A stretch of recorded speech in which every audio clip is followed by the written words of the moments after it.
ali ngezi Kigali okukola nga manya n'atetuzala twetaaga sente nengenda nkole nga wanazalira mbamaze ofuna sente nakatuuka wiiki emu ne bankubira mbu azadde era saakola nakukola eyo wiiki nagirawo ndaba omwana.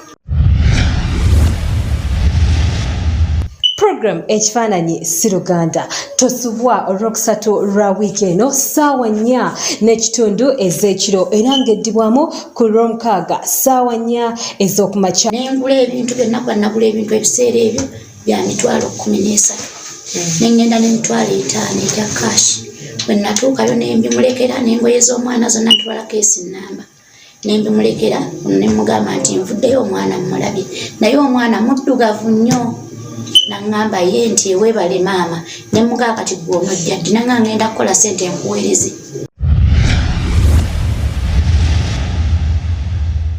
Mama kakusate kisigwe kyo tetunategeera mazima oyinza okuba agategeedde zima ebbaluwa yange ogisomye nga mbuzi bwe ki eralikirira okunzijjako omwana wange walalikira kujjako omwana wo omwana wabanga ate wowo amaziga ganafuuka ag'essanyu. Amwe abali ku YouTube mugenda kuba mu streaminga live ku ssaawa 4 n'ekitundu ez'ekiro olwokusatu lwa wiiki eno tosubwa mami tokaaba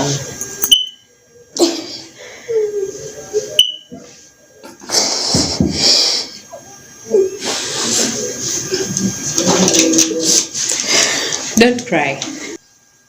Tewali gyetuzaako okujjako okwebaza Katonda okubeera ku saidi yo ndi enkoko nange leero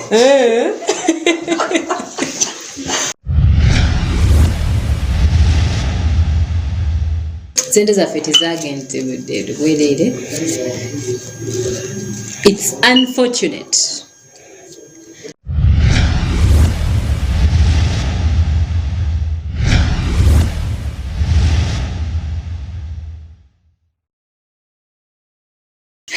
Okay, a good evening to everyone watching ABS television. Baniriza mwena abajjako middeko okuviira ddala ku ssaawa ez'okumakya okutuuka nate essaawa ezakakati. Programs ez'enjawulo muziwagira era mwebale nnyo mwebalire ddala tusiima okusiima kwaffe Baganda bagamba nakulabe something like that. Naye tusimira ddala nnyo nyini ddala. Amannya n'eddoboozi nze Nalija Aisha kifaananyi si Luganda yebeera program. Tuba nno tukuleetera amazima agabeera mu maka ag'enjawulo. Abantu bangi batankana abantu baabwe, ayinza okuba taata, ayinza okuba muganda wo, ayinza okuba ani ng'omutankana. So iffe wano ku kifaananyi si Luganda tukuyambako okutegeera ani muganda wo, ani mwana wo, ani muntu wo ku bwereere. So anyone ng'alina issue etekwatagana ku musaayi naye nga kasente katono ddala jangu bwezi wano ku ABS TV tusangibwa Kawaala ku Revive Church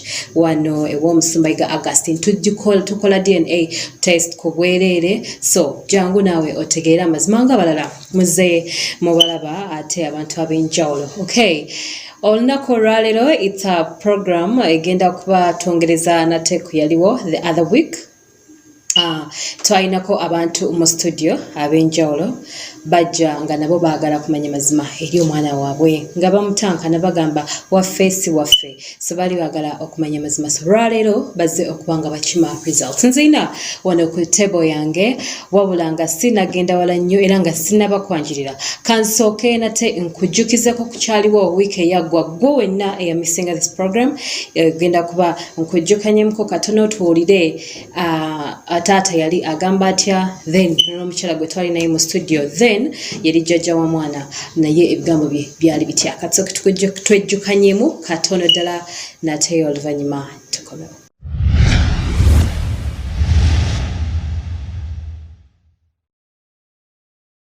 Senna Kimuli Caroline Entebbe. Okay. Nafuna omwana ono nga wa myezi 3. Tusemba wakati omwana oli jjajjaawe, right? Ku saidi ya taata, saidi ya mama? Ku saidi ya taata. Kubira taata wo mutabani wo? Namukubira ne mugamba nti bampadde omwana. Koje? Ye nangamba maama omwana si wange. Kati nze n'endowooza ng'ebyabavubuka ayinza okuba tayagala kukola ki kuyamba mwana. Wanoonya ku mukyalo oyo mu kaseerako? Omukyalo oyo omwana wamala okundwalako ng'awezezza emyezi 4. Kye ŋŋamba wano tewamukubira ssimu ekitegeeza nga bakamusooka? Saasooka kumanya wa gy'ali era saamanya na ssimu ye. Kubira taata wo mutabani wo? Namukubira ne mugamba nti bampadde omwana. Koye? Ye naŋŋamba maama omwana si wange. Kati nze n'endowooza ng'ebyabavubuka ayinza okuba tayagala kukola ki? Kuyamba mwana. Wanoonya ku mukyalo oyo mu kaseerako? Omukyalo oyo omwana wamala okundwalako ng'awezezza emyezi 4. Kye ŋŋamba wano tewamukubira ssimu ekitegeeza nga bakamusooka? Saasooka kumanya wa gy'ali era saamanya na ssimu ye. Amanya gange nze Kalema Eriya. Kalema Eriya. Eriyasi. Okay, Eriyasi. Nsanyusa okulaba. Njogeddeko ne maama byonna obiwulidde gye twatandikidde era abantu mbasuubiza nti ngenda kuba njogerako naawe. So Kalema oze wano mwana ono ogamba omwana si wuwo, right? Kwaki agamba omwana si wuwo? Oba nga tetunagenda eyo wasisinkana ddi mama w'omwana? Omwana omwaka yali 2015 wanjuke nali nakava mu ssomero. Mwali ludda wa? Twali Entebbe kubayita ababiri. Kubayita mwakolanga mwenna? Twakolanga ffenna. Nga mukola ki? Twali baddansa. Oli mu bibya. Wammanzi mama ayogedde ku nsonga ya karaoke. Yes, mama ayogedde ku nsonga. Mwakolanga karaoke? Omukyalo oyo nono aba yakolanga karaoke teyabika. Omukyala yani amanya ge? Ye Roda. Rodani. Roda lyo kali emanye. Wabeera naye ebbanga ki? Namala n'emyezi 7 nze nengenda e Rwanda. Emyezi 7 noba nga tomanyi linnya lyakubiri lya mukyala wo. Wamusisinkana emirundi emeka mu kikolwa? I'm sorry, getting into detail. Naye nina kye nnoonya. Nabeera naye ng'omwezi. Omwezi? Naye oŋŋambye wamumanya emyezi 7. Nabeera naye emyezi 7. Ng'omwezi nga muli mu kikolwa? Emyezi 6 gyonna nga temuli mu kikolwa? Nga wonagenda nga tetuli mu kikolwa. Okay, nga wagenda e Rwanda naye nga mucommunicating. Emyezi egyo 6 tayagambako nti ali lubuto? Olubuto yaluŋŋamba nendukkiriza era nendulabiriranga olwange nengenda ne Rwanda nga ngenzi kukula ssente ng'agenda kuzaala. Nali nakatuukayo wiiki emu maama nankubira nti omukyala we azadde. Namugambirawo omwana si wange. Nendaba nga maama anyiize. Kati wagenda e Rwanda wabeera naye mwezi gumu n'ogenda e Rwanda, those are 7 months gy'ogambye in total. Mu myezi egyo 7 omwana nakola ki? N'azaala. Ki ekikuleetera okugamba nti mwana teyaliwo nga tewabeera naye? Nanti emyezi tegyawera. Abaana tubazaala bulijjo wano ku myezi 7. Babazaala ne babeerawo ku myezi 7 ate ne bababikka. Ab'emyezi 7 abamu tebababikka. Tebamubikka. Otegera ku kintu bamukuleetera wa myezi 3.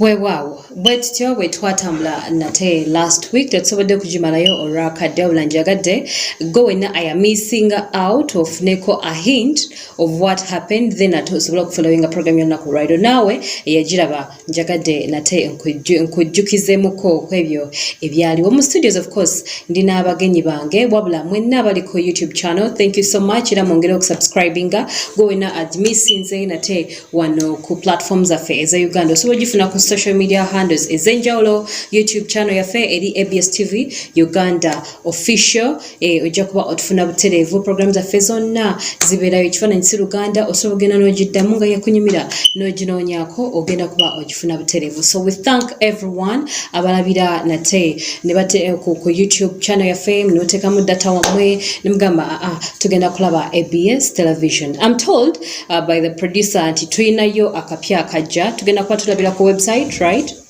there is an application egenda okubanga etuuka nga program za ABS tuzifuna nate ku app eyo kw'ossa ne website yaffe nate enjolo. So wait for the details, tujja kuba tuzibawa. Last week nga mbwirabe twalina Kalema Elia. Y'omwami ono, he's on my right, ne tubeera ne jjajja naye omukyalo ono azaala